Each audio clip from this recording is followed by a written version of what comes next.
देखिए, कल जिस तरह से अनंतनाग में जो हाउसिंग कॉलोनी है, जिस तरह से इंडिविजुअल कुछ लोग निकले और उन्होंने वहां गैर शाइस्ता अल्फाज इस्तेमाल किए, जो नाशाइस्ता लैंग्वेज इस्तेमाल वहां की है, वो किसी की भी भारतीय जनता पार्टी के वर्कर को काबिल कबूल नहीं है। इसलिए भारतीय जनता पार्टी ने उससे अपने आप को अलग कर दिया सुबह स्टेटमेंट के जरिए। उसके बाद मुख्तलिफ मीडिया हाउसेज या जिस मीडिया आउटलेट्स है उनको हमने ब्रीफ कर दिया।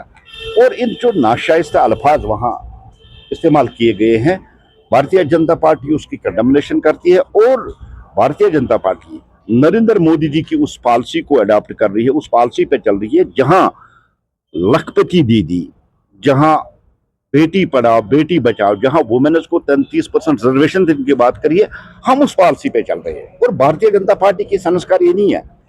जब भी हमारी जो लड़कियां जो पार्टी में काम करी, हमने कभी उनको मैडम के नाम से नहीं पुकारा, हम उनको बहन जी के नाम से पुकारा। ये संस्कार है भारतीय जनता पार्टी।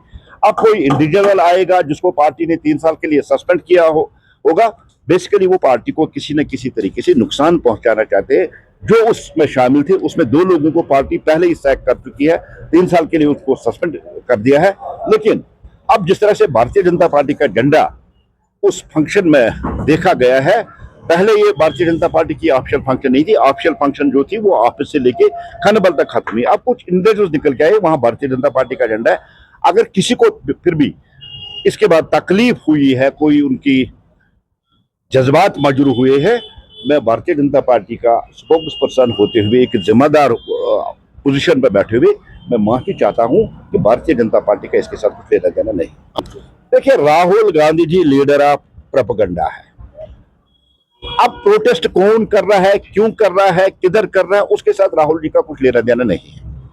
उसको चाहिए कि मुल्क में वायलेंस हो, यहाँ लॉ एंड ऑर्डर की प्रॉब्लम हो, और इसलिए हर जगह वो पहुंच जाता है। और खुद ये सब लोग जानते हैं कि 370 दफन हो चुका है, खत्म हो चुका, 370 वापस आने वाला है नहीं। देश के पार्लियामेंट ने उसको खत्म किया इतनी बड़ी बहुमत के साथ, और उन पब्लिक रिप्रेजेंटेटिव्स ने जिनको पब्लिक का सपोर्ट मिला है, पूरे देश ने के अवाम यही चाहती थी, इसलिए इसको खत्म हुआ।